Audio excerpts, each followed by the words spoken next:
Afternoon, and welcome to the HealthEquity second quarter 2025 earnings conference call. All participants will be in listen-only mode. Should you need assistance, please signal a conference specialist by pressing the star key followed by 0. After today's presentation, there will be an opportunity to ask questions. To ask a question, you may press star, then 1 on your telephone keypad. To withdraw your question, please press star, then 2. Please note, this event is being recorded. I would now like to turn the conference over to Richard Putnam. Please go ahead. Thank you, Gary. Appreciate it. Hello, everyone. Welcome to HealthEquity second quarter of fiscal year 2025 earnings conference call. My name is Richard Putnam. I do investor relations for HealthEquity. Joining me today is Jon Kessler, President and CEO, Dr. Steve Neeleman, Vice Chair and Founder of the company, and James Lucania, 1-year anniversary, James, Executive Vice President and CFO. Before I turn the call over to Jon, I have a couple of reminders. First, a press release announcing the financial results for our second quarter of fiscal 2025 was issued after the market closed this afternoon. These financial results include contributions from our wholly owned subsidiaries and accounts they administer. The press release includes definitions of certain non-GAAP financial measures that we will reference today. You can find on our investor relations website a copy of today's press release, including reconciliations of these non-GAAP measures with comparable GAAP measures and a recording of this webcast. The website is ir.healthequity.com. Second, our comments and responses to your questions today reflect management's view as of today, September 3rd, 2024, and they will contain forward-looking statements as defined by the SEC, including predictions, expectations, estimates, and other information that might be considered forward-looking. There are many important factors relating to our business which could affect the forward-looking statements made today. These forward-looking statements are subject to risk and uncertainties that may cause the actual results to differ materially from statements made here today. So we caution you against placing undue reliance on these forward-looking statements, and we also encourage you to review the discussion of these factors and other risks that may affect our future results or the market price of our stock, as detailed in our latest annual report on Form 10-K and subsequent periodic reports filed with the SEC. We assume no obligation to revise or update these forward-looking statements in light of new information or future events. Now, over to Jon. Thank you, Richard. Well done. Hello, everybody. Today is the day after Labor Day, and that's the unofficial start of fall. And for some, that means leaves turning or the start of football season. For us on Team Purple, it also means open enrollment and busy season are right around the corner. And based on the numbers that we're reporting today, we're looking forward to a very busy and very productive busy season. I will discuss Q2's momentum and key metrics and progress towards our strategic goals. Jim will touch on Q2 financial results before detailing our raised guidance and a little bit about our share repurchase authorization. And Steve is here for Q&A on the state of the market at mid-sales cycle and also on recent developments in our nation's capital. Let's get to it. In Q2, the team again delivered double-digit year-over-year growth across most key metrics, including revenue plus 23% year-over-year, adjusted EBITDA plus 46%, and HSA assets plus 27%. HSA members grew 15% from strong HSA sales and closing the final tranche of Benefit Wallet. Strong HSA growth drove total accounts up 9%. HealthEquity ended Q2 with over 16 million total accounts, including 9 million HSAs, holding $29 billion in HSA assets. HSA assets overall increased $2.2 billion in the quarter and, of course, $6.3 billion year over year. And we grew the number of our HSA members that invest faster than accounts, in fact, by 24% year over year, helping to drive invested assets up 43% year over year to over $13 billion. Turning to sales, Team Purple added 187,000 new HSAs from sales in the quarter, 20% more than Q2 of last year, resulting in a record first half for our sales and relationship management team, and we remain very positive about this year's selling season. Beyond the organic growth in HSAs, we reported in June that the team had transitioned the last of 3 tranches of BenefitWallet at the start of Q2, adding approximately 216,000 HSAs and $1.0 billion of HSA assets in the second quarter. The timely completion of transferring HSAs and assets from BenefitWallet, for which I thank the team and our clients and our partners at BenefitWallet greatly, has opened up opportunity for CDB cross-sales into FY26 and locked in strong custodial yields on these assets for years to come. That is good. Thank you. CDB account growth turned positive with 1% year-over-year growth in Q2, even though we haven't quite lapped the final runoff of the extended life national emergency accounts, which will occur later this year.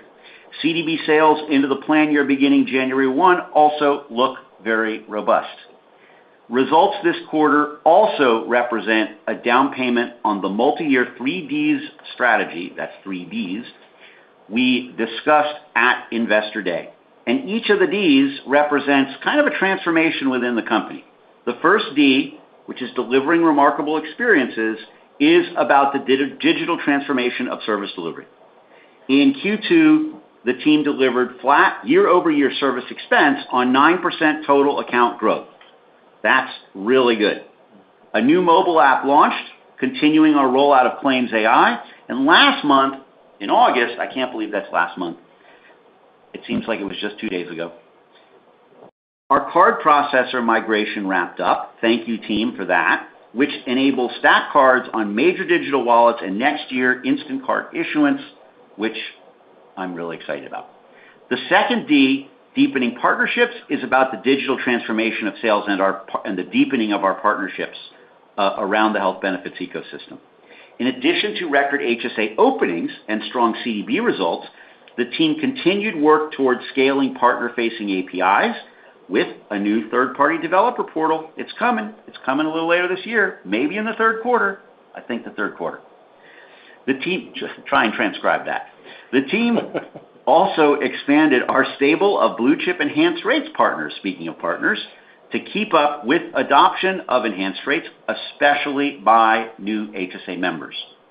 The third D, driving member outcomes, is about extending HealthEquity's differentiation as a utilization accelerator, not only of health accounts and health savings, but of our partners' health benefits point solutions more broadly, something we've been doing for a long time, and we're now in a position to do even more of. One of those outcomes that doesn't get talked about enough, actually, though, is dignity. And this morning, we announced the formal launch of HPAs? Yeah, HPAs or HPAs? HPAs, spelled HPA, apostrophe S, a no-interest and no-fee option for employees to pursue medical care with flexible payment terms. Your credit score should not influence your access to care. This is a way for employers to make that happen. A version of it already was put into law for Medicare Part D recipients, and the commercial market employers should have it, and we're bringing it to them, and we're really excited about it. All this adds up to a quarter of investment and promise for the future within the envelope of robust growth in the present, in terms of HealthEquity's top line, its margins, and its cash flow from operations, as Jim is about to detail. Jim. Thank you, John. Hi, everyone. I will briefly highlight our fiscal second quarter GAAP and non-GAAP financial results. As always, we provide a reconciliation of GAAP measures to non-GAAP measures in today's press release. As a reminder, the results presented here reflect the reclassifications of our income statement we described in our fiscal year 2024 10-K, both for fiscal 24 and fiscal 25 for comparison. Second quarter revenue increased 23% year over year. Service revenue was $116.7 million, up 4% year over year, reflecting growth in total accounts, HSA investor accounts and invested assets, and lower average unit service revenue due to mix shift toward HSAs. Custodial revenue grew 50% to $138.7 million in the second quarter.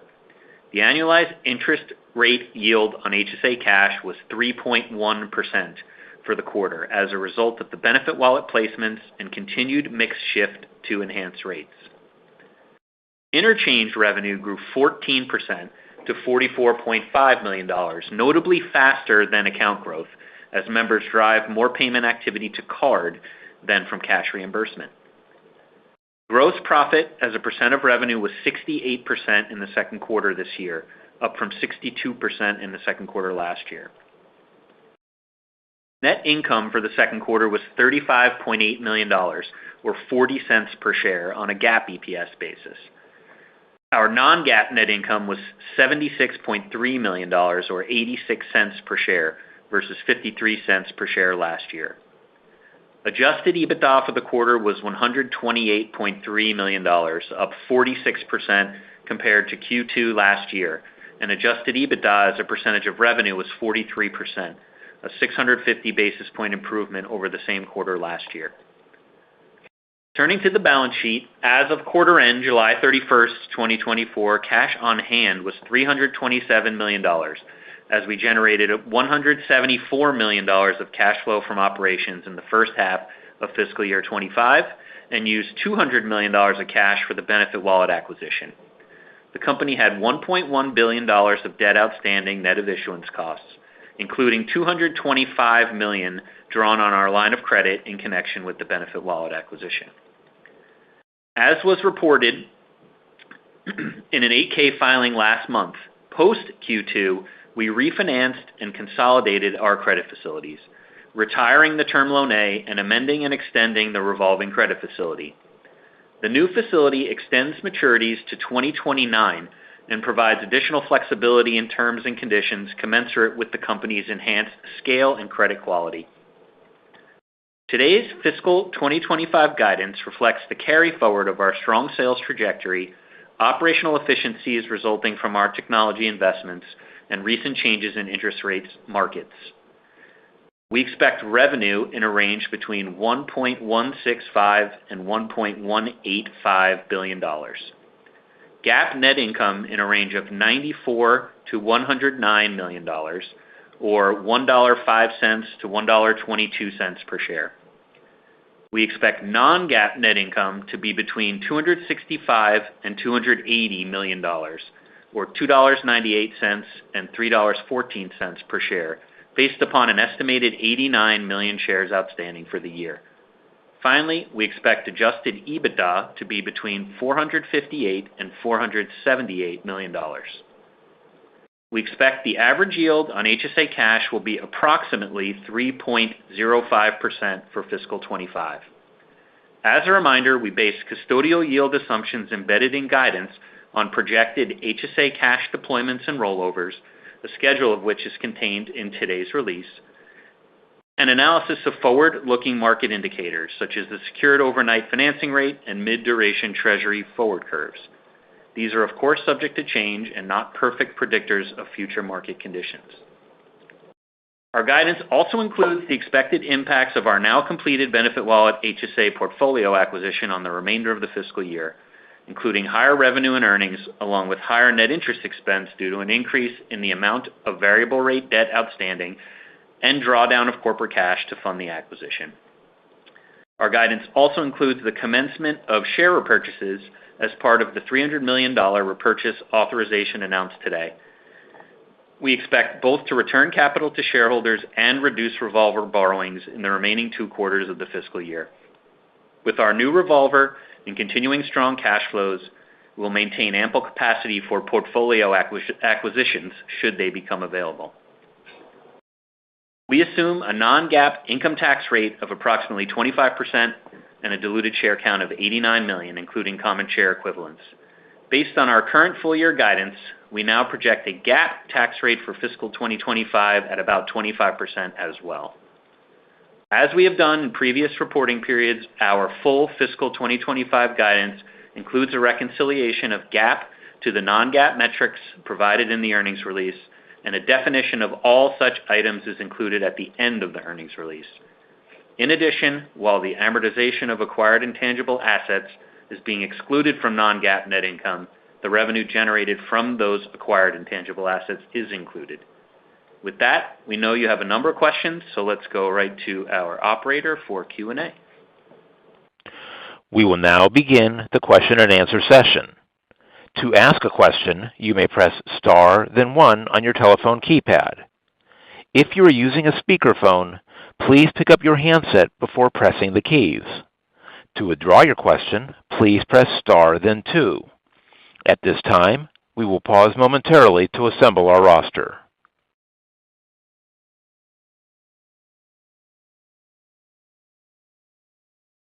Our first question is from Anne Samuel with J.P. Morgan. Please go ahead. Hi. Thanks for the question and congrats on a great quarter.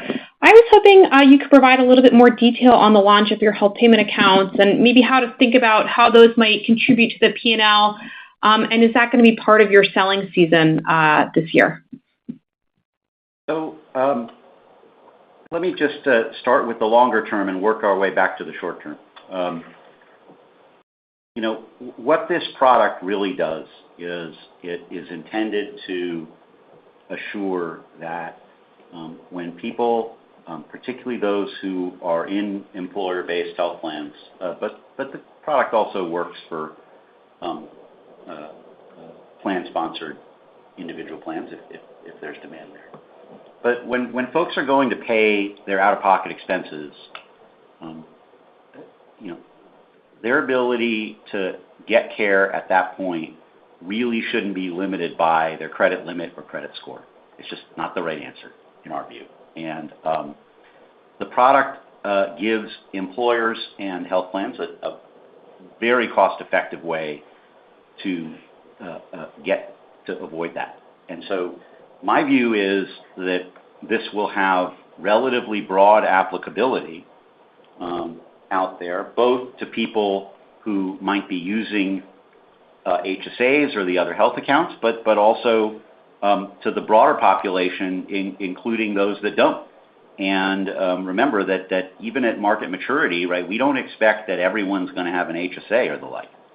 And so we think that over time, this could be rather significant. And the goal, the midterm goal we've set, kind of internally, is, and this is, Anne, in my view, part of sort of establishing this as part of the benefits package that's standard, is, we'd like to see within the next 3-4 years here, 1% of those in group coverage have access to this. That seems like a highly achievable goal.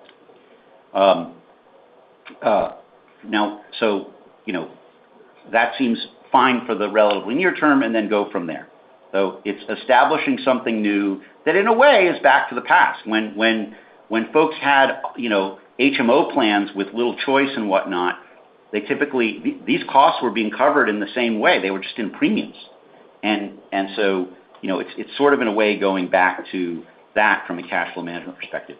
The short term, with regard to obviously no impact in fiscal 25, we do anticipate a modest impact in fiscal 26, as observers of our release can see on this topic. There are clients of ours who have been testing out this product, including large ones, and with, in my mind, really good response, both in terms of the quantity and also, I think more importantly, the quality of how it's being used. So we do think there'll be a modest impact in 26, a more significant impact as the thing catches on in 27 and 28. So we'll certainly reflect that as we get to 26 guidance. But this is a good product. I mean, we've been thinking about how to do this. Geez, Steve, how long does it go back that we've been mucking around with products to solve this problem? 10 years? Maybe longer? Yeah, longer. I think 2008 is when we first started thinking about it. We had a large client that wanted them, and then the world melted at the end of 2008. So it's been, John, I think 16 years since we've been thinking about it. And, when I practiced, it was heartbreaking to have patients come in and say they were delaying care because they couldn't afford their deductible.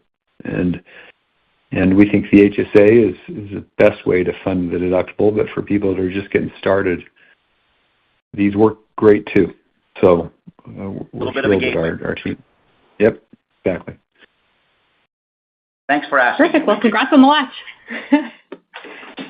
The next question is from Glenn Santangelo with Jefferies. Please go ahead. Oh, yeah. Thanks for taking my question. Hey, John, I want to focus on the custodial rates a little bit. And, as we look out to sort of next year, right, I think you have almost $1.8 billion that needs to be renegotiated at the end of the year, which you're replacing 3.7% cash. And so not that I want you to talk about next year at all, but as I think about the yield curve, like investors are, continuously, concerned about the decline in rates. And so it seems like where you sit right now that your yield on your custodial revenue shouldn't really move that much given that the 5 years at 364 and even with the benefit of enhanced rates, you'd obviously get another 75 basis points on top of that. Am I thinking about all that kind of correctly? I think that I'll punt to Jim. The only part that you lost me a little bit on was the rate at which the rate that cash is currently earning that we're replacing next year. Yeah, that's right. Yeah. So, I think that was the remainder of this year. Yeah, you're right, Glenn. Yeah, so mid threes is going to reprice at mid threes plus a spread. So there's some tailwind to that number heading into next year. But obviously, yes, that is dwarfed by the potential tailwind of the next couple of years. About $6.5 billion over the next two fiscal years. That's currently priced in the high ones, right? And that you can look at the forward curves as well as we can. If it's 3.5 plus that spread, that's still a great number when we're rolling off it at 1.9%. And Jim, did I miss the split on enhanced rates this quarter? Because I know that number has been climbing every quarter. And should we think about the volatility of rates having any greater or lesser effect based on the continued shift towards enhanced rates? Yeah. No, yeah, we have not. We've not provided a number other than we told you our goal was to get to 30% at the end of last fiscal year, which we achieved. And we guided to trying to get to 60% over our 3-year double non-GAAP net income per share objective, and we're well on track there. Obviously, those are going to be little lumpy. It's not going to be a straight line. It's going to move based on when cash is deployed. But we feel really good about that objective to getting to about 60% by the time of our objective. Okay, and no, that shouldn't create any extra volatility, right? Like the whole one of the benefits of moving to enhanced rates, it should reduce volatility over time. Yeah. Okay. Thanks very much. Thank you. The next question is from Sean Dodge with RBC Capital Markets. Please go ahead. Yeah. Thanks. Good afternoon. Maybe just on the guidance, if we look at what you all did in the quarter, revenue, EBITDA, EPS-wise, all of those came in well ahead of consensus. But the magnitude of the adjustment in the guidance for the full year was a lot less than this Q2 beat or upside that we saw. Are there some one-time items that we should be aware of in Q2 that won't necessarily flow into the back half of the year, or is there something else that kind of explains this difference between the Q2 upside and the guidance adjustment? Yep. Yeah. Thanks for that question. Look, I think the first point is that I think the consensus was probably a little bit conservative on the Q2 side.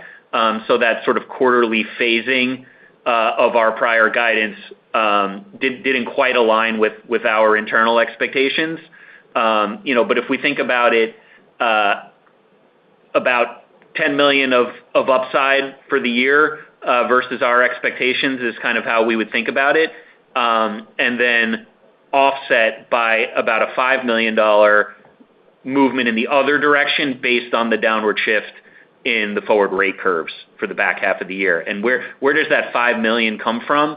It's not really materially driven by the maturity schedule that we talked about on the prior question. It's really driven by the floating rate component of HSA cash, of which there was about $600 million at the end of the quarter, $800 and change million of client held funds these are placed in short-term deposits.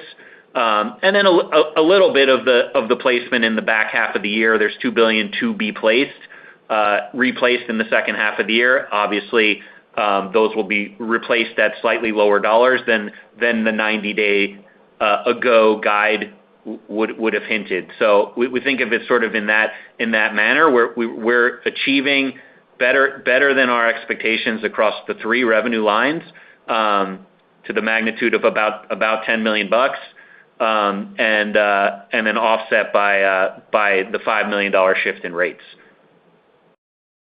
Okay, very helpful. Thanks again.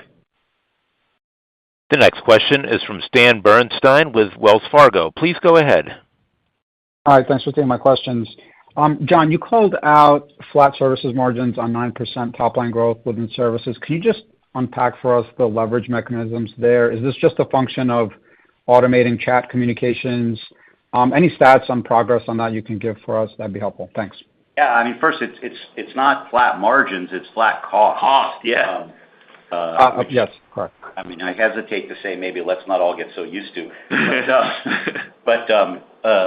You know, and if you look at, you know, this thing called service gross margin, which isn't really a thing for us, but nonetheless, Jim's giving his thumbs downs. You know, that number has you know, gone up quite a bit year-over-year. In any event, so what caused that? The first answer to your question is yes. So broadly speaking, what we have tried to do is to be somewhat ahead of the curve on our investments in, you know, particularly, you know, digitization where generative AI ultimately plays a role. As we've said in the past couple of quarters, it's kind of working, and you can see that in things like your, just month after month, quarter after quarter, you know, your what the people who do, we don't like this term, but it is a term of our, you know, in the call center world, to talk about avoidance rates. You know, that's, you know, a member whose needs are handled electronically. And look, we've still got investment to make that will make this better. It's nice to see, for example, you know, there are competing different, you know, clouds out there, or competing AIs. There's Einstein from Salesforce, and there's you know, and CCAI from Google, and they each have their place in all of this. But the second thing that, you know, as I look forward, Stan, another factor that's kind of also in the vein of digitization that's going to start helping us out as we go into the second half of the year, particularly, and then into next year is, and I mentioned this in my comments, is the fact that we've completed our processor transition, and we're going to have more digital issuance on the cards. Ultimately, we've talked about getting to an instant issuance as a default. The value of that is that it cuts off some of that, you know, hump at the end of the year of expense.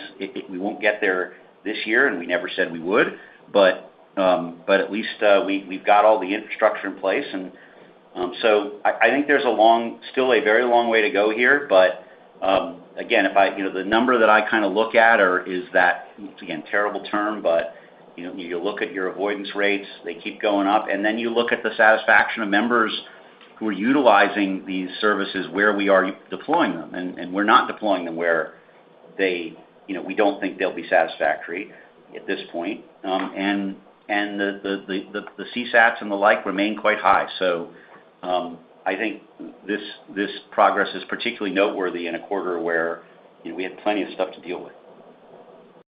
Thanks. And maybe just a quick one on the third-party developer platform. Any idea what kind of use cases we can expect to emerge from that?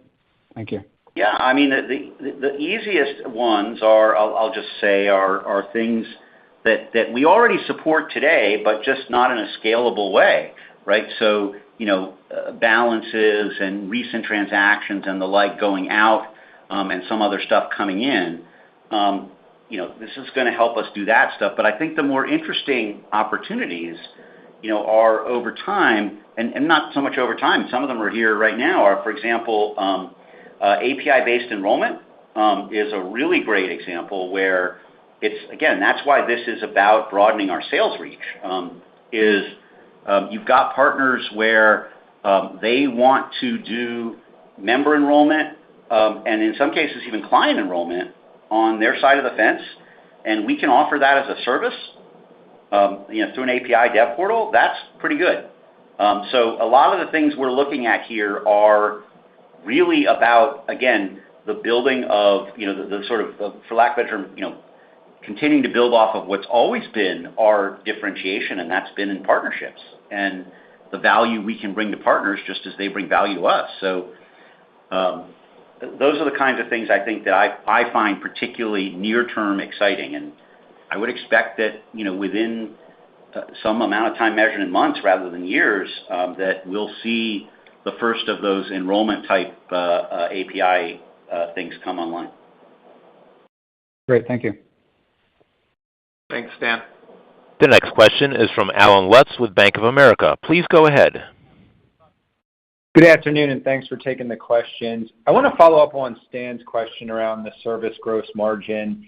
All the commentary on the digitization is helpful here, and obviously, going back to the Investor Day, the commentary there. How should we think about the service gross margin over the course of the remainder of the year? And then, I guess, a higher level question, how should we think about the incremental service cost now that you've started to put in these cost mitigation efforts on new members moving forward? Thanks. Yeah, I'll give a start. Yeah, you can start off. I would just say that there will still be the same seasonality that we always have. We have not gotten rid of that second half hump of expense, which, as I've said a number of times, really comes down to the fact that you're enrolling new people, but I think in particular is around the delivery of cards and the like to those individuals. And so, we didn't say we would get rid of that this year, and we won't. But and the proof of that is that we're starting our ramp up now for that in terms of hiring and the like. But over time, that can have a significant impact, and maybe beyond that, the question was really about the rest of this year, and you can kind of speak to it. Yeah, no, I think that's right. It's gonna be hard to keep costs flat in perpetuity, especially because we do absorb real costs, right? And John talked about what's the potential future value of digital issuance and instant issuance, right? The Postal Service in July increased costs by 7.5%. Right, so every one of those card mailings now costs 7.5% more than it did last month, right? So it's the potential future value of all these investments is that inflation avoidance, right? And the people in the service center, call avoidance doesn't mean no service people. It actually means highly skilled service people handling the most complex calls. Not handling the annoying, I forgot my password, I lost my card, like all of that can be handled digitally. So I think I'm just going to reiterate what I've said over and over each quarter. Our objective every quarter is to drive down the unit cost to serve an account. Now, we're doing that at a product level. You guys can see that across the aggregate level, but both of those remain true. We're trying to drive down the cost to serve each account each year.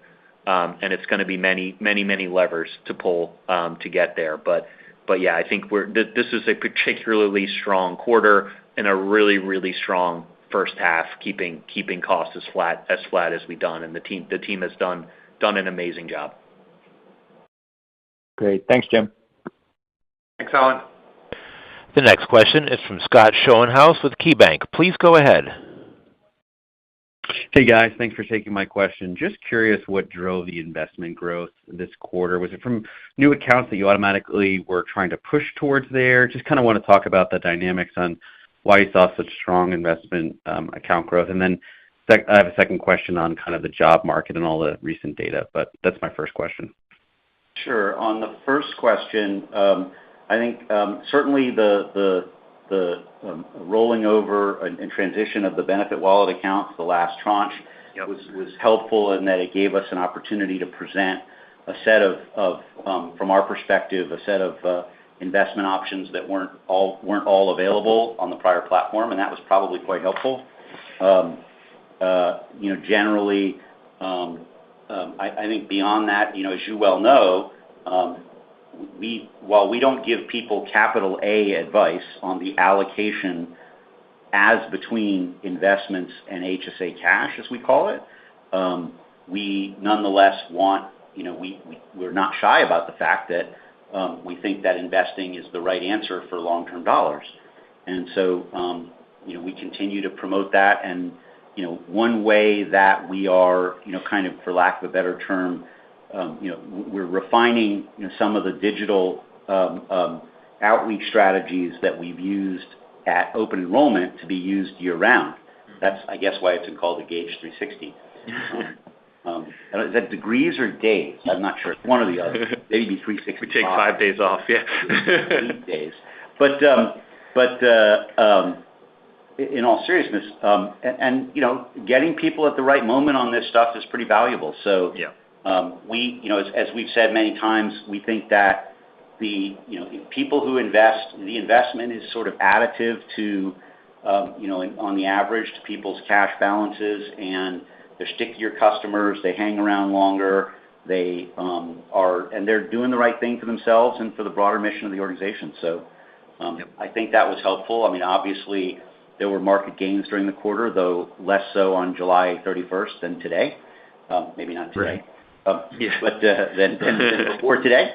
So that played a role as well in terms of the growth there, but not to the number of accounts, I don't think. Yeah. My follow-up, and that's really helpful, John, appreciate it. My follow-up is what are you seeing right now in the market from the employer front, from both HSAs and CDBs, given all the data that suggests we're in the early stage of a softening job market? Does your guidance contemplate further softening of the labor market from an asset growth perspective in the back half? Just kind of want to get your thoughts here on all this data that we're getting. Yeah, I'll answer the last part of your question, and then ask Steve to comment on real time what's going on in the marketplace. We generally try and take in terms of constructing our guidance, take a kind of macro neutral view. The truth is, it's unlikely that any view we would take is going to have much impact on our guide.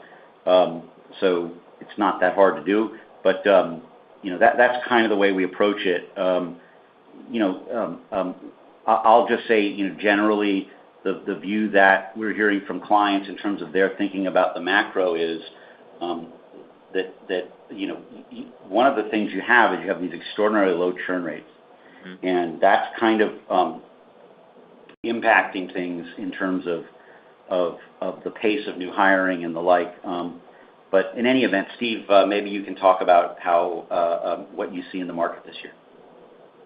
Sure. Thanks, Scott. Not by design, but by happenstance, we had our weekly sales huddle this morning, so I got to listen in as I typically do. And I can tell you there's a lot of enthusiasm among our sales team. We had a nice quarter, and we're getting into the second half of the year, which is when we really get after it, and they are getting after it, which is exciting.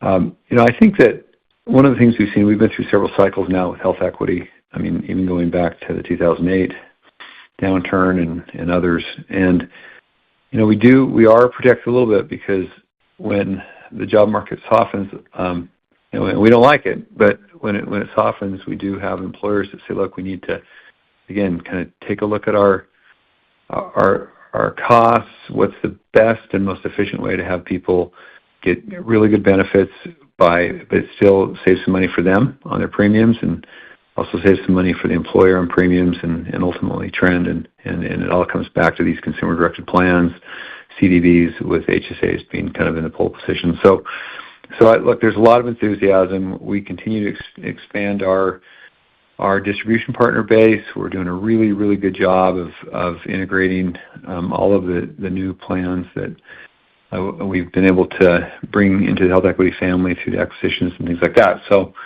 I would say that if you were to ask HealthEquity sales or a team member, on the sales team, they would say, "Look, I'm as excited now as I ever have been, despite some of the things that you hear and read about." But Thank you. The next question is from David Larson with BTIG. Please go ahead. Hi, congratulations on the great quarter. What are the total dollars invested in the enhanced rates product now? And I'm assuming that that's in the investment bucket, not the cash bucket. Is that correct? Nope, it's the other way around. It's in the HSA cash bucket because it behaves like cash in the sense that it is principal guaranteed, in this case by private insurer rather than by the FDIC. Yep. And second, that you can swipe your card and go get it, which you can't do with investments.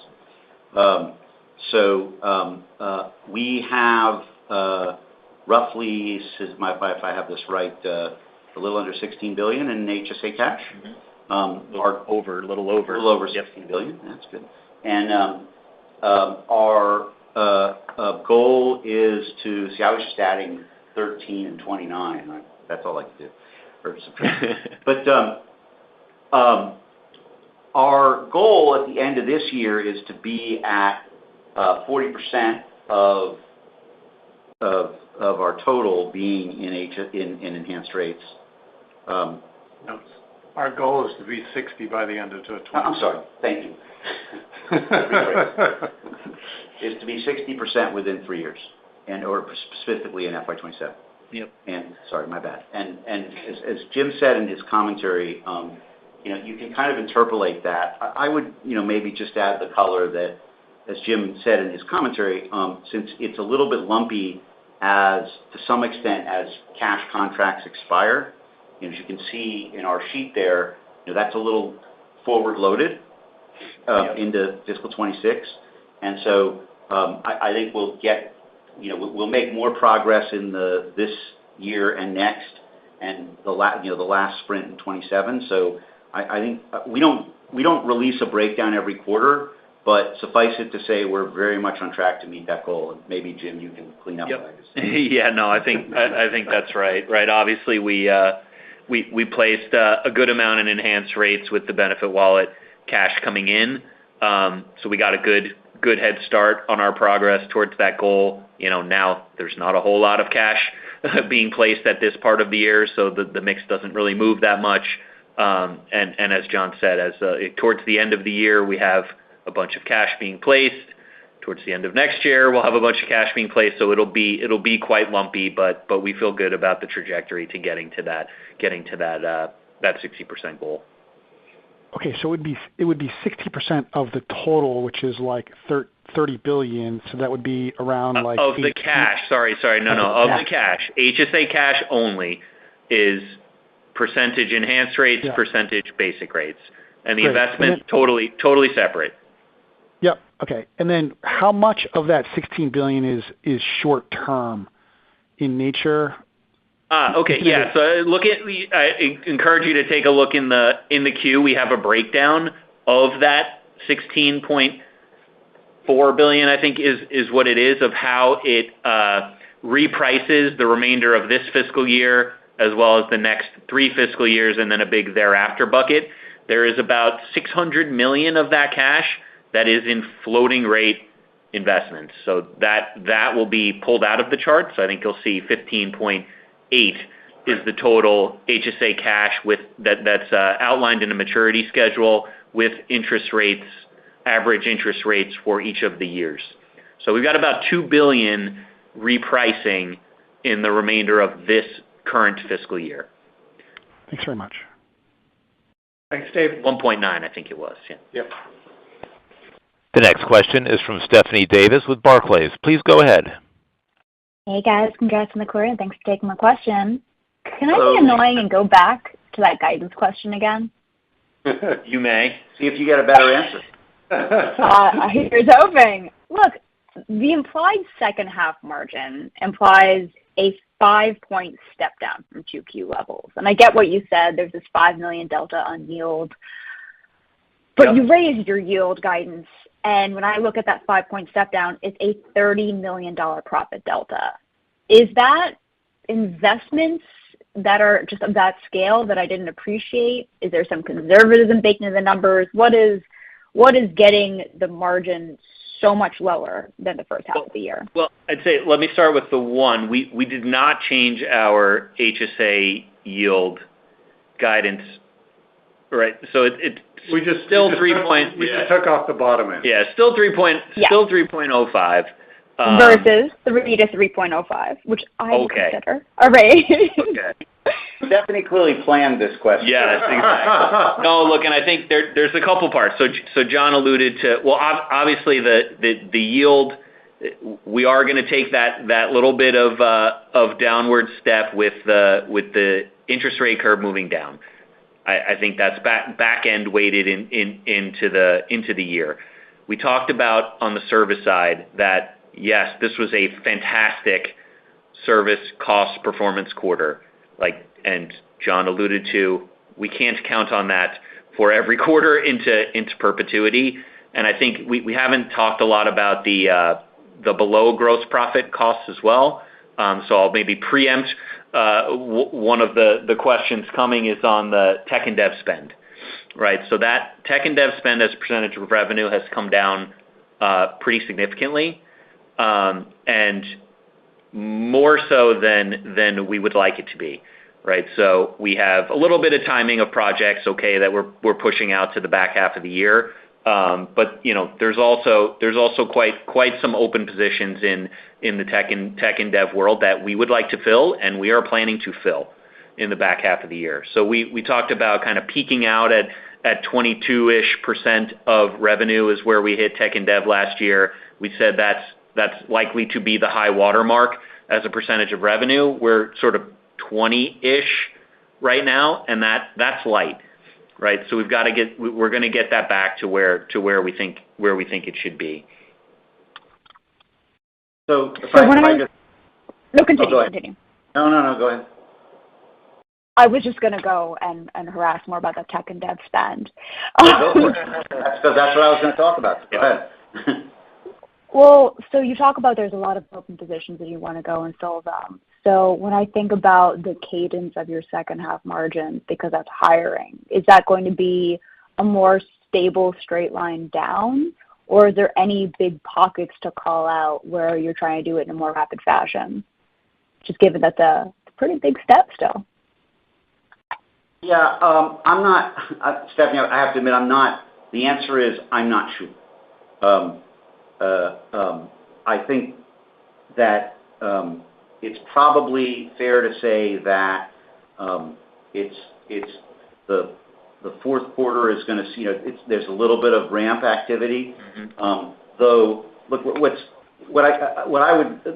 my less fancy version of what Jim said is we have projects, I mean, as you could tell from some of the other commentary, that are very high return projects that we want to be moving faster than they're moving, and that's reflected in the fact that T&D spend is a little bit, for the first half is a little bit light, as Jim was saying, and we're going to fix that. It doesn't mean we're going to exactly make it all up, right? But we're going to get back to where we need to be, and the reason to be there is because of the return on these things. So whether it's in any event, so I think that's I think that issue alone is about a third of what you're talking about. The second issue, of course, is that above the gross margin line, we're going to have service expense in Q3 and Q4, like we always do, right? And that's probably another third of that. And I'm going to say, then we took the $5 million that we took off is all drops to the bottom line. So, probably that's close enough. All right. Thank you guys for walking me through it. Thanks, Stephanie. Thank you. She still doesn't believe it. She's like, I don't believe in you. You just wait for the callback. It's not going to be fun. I don't know what you're talking about. The next question is from Mark Marcon with Baird. Please go ahead. Well, that was a tough one to follow up on.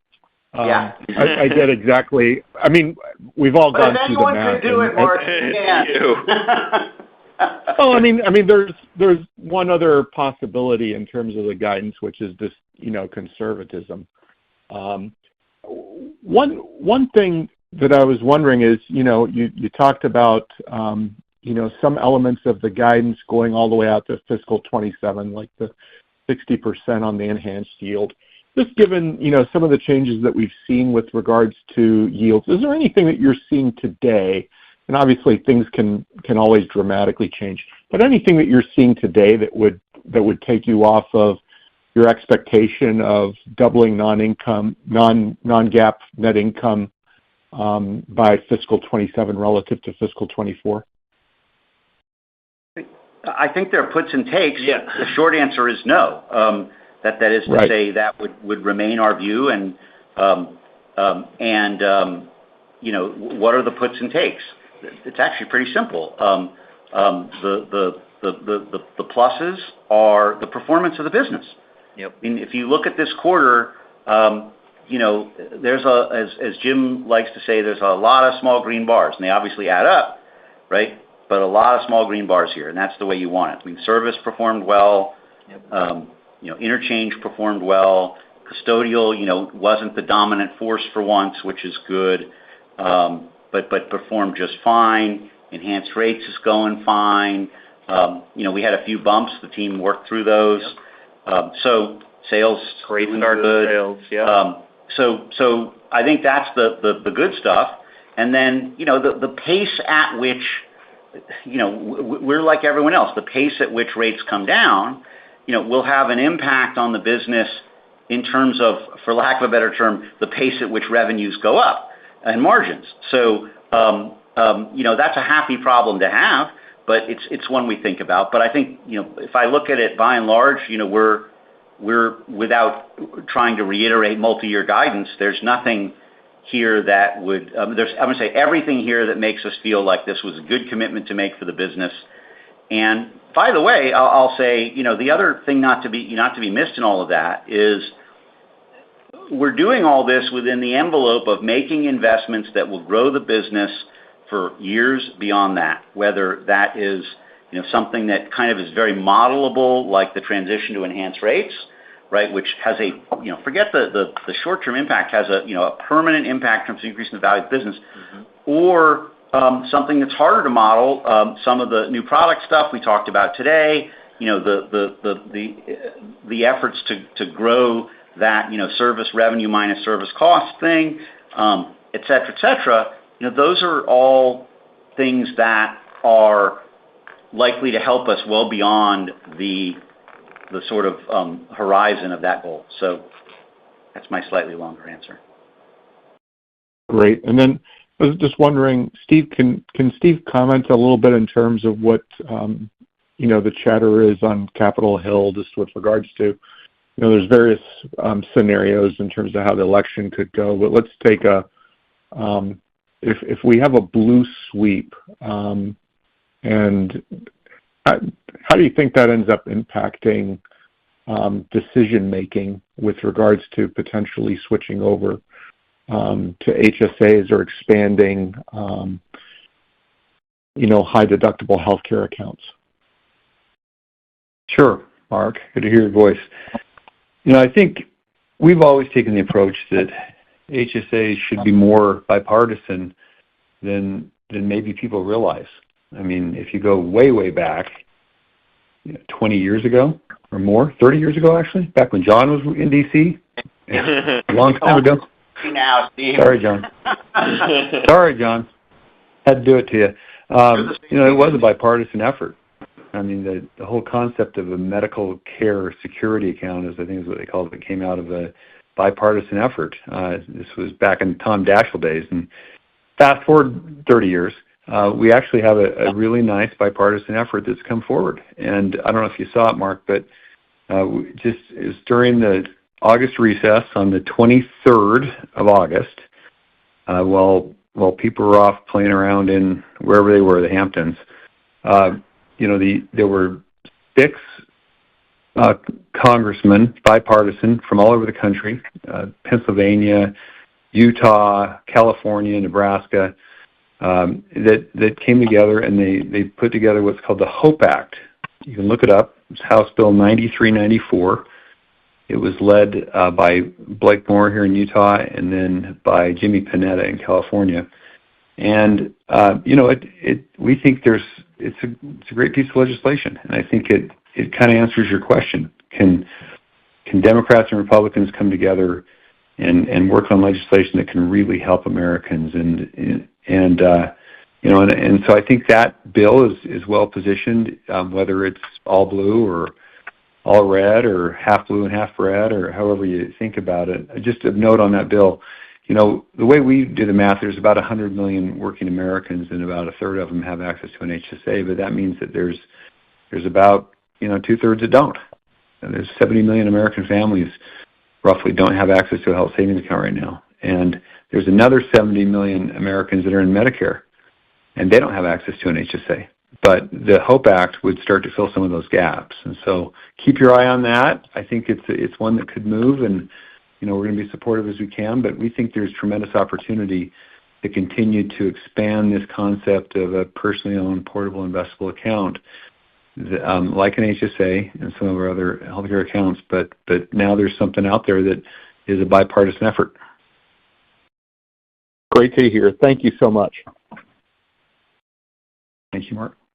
The next question is from George Hill with Deutsche Bank. Please go ahead. Hey, good afternoon, guys. Just two quick ones for me. I'll just ask for comments on. Number one is the launch of the share repo.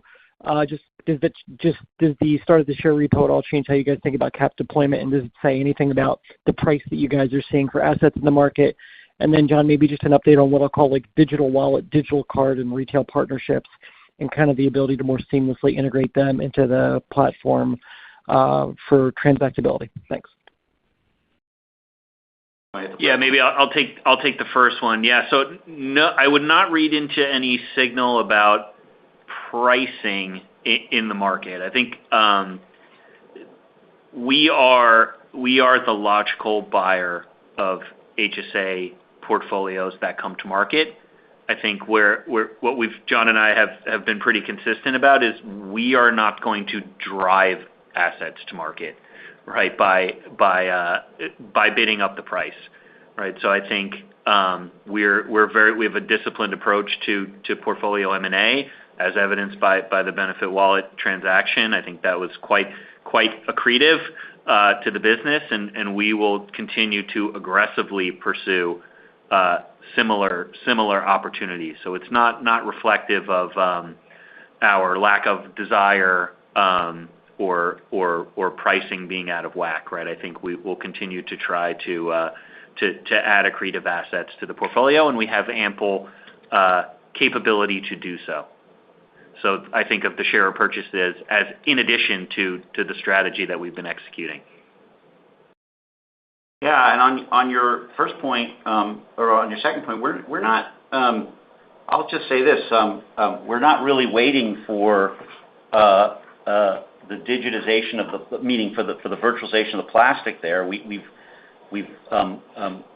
created a number of partnerships out there that basically are designed to just make it easier for people to do what they need to do, whether that's with firms that are in the space of helping providers collect a member out of pocket that's owed, or things like the folks who buy a lot of HSA or FSA eligible stuff at the end of December and the like, and want to do that easily online. And so we think there's a lot more to do there, but those have been helpful, and they both tend to reduce service cost, and they also feed service revenue a little bit. So that's a good thing, and it's something that will continue. Thanks, George. The next question is from Greg Peters with Raymond James. Please go ahead. Yeah, thanks. This is Sid on for Greg. Hey, Sid. Curious on the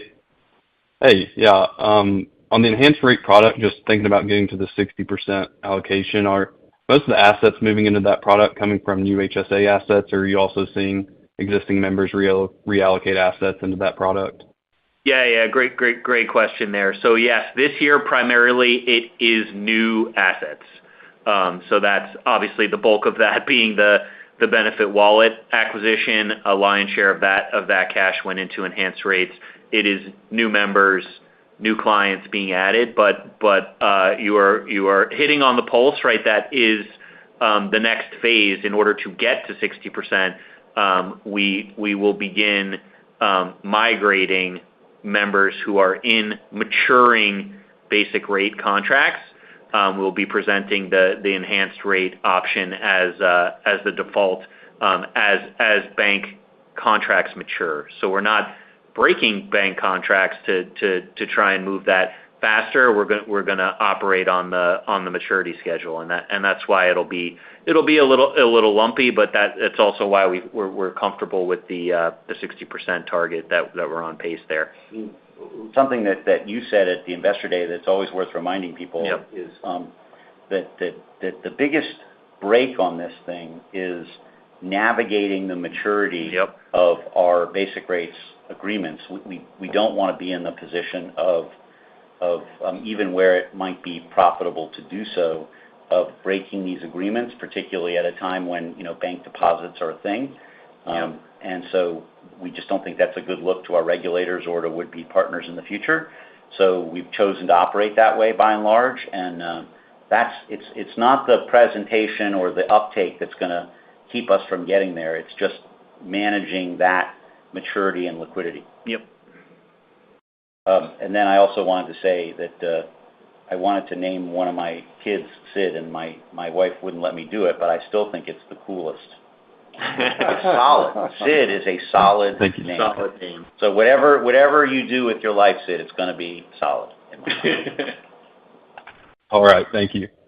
Thanks, Ed. This concludes our question and answer session. I would like to turn the conference back over to John Kessler for any closing remarks. Yeah. Well, I just wanted to take a second. We thought we might have a chance to do this in the Q&A but to thank the team for something we haven't discussed, which is the response to and I'd say here both our team and our clients and partners for the response to the cyber incident that we disclosed during the quarter. I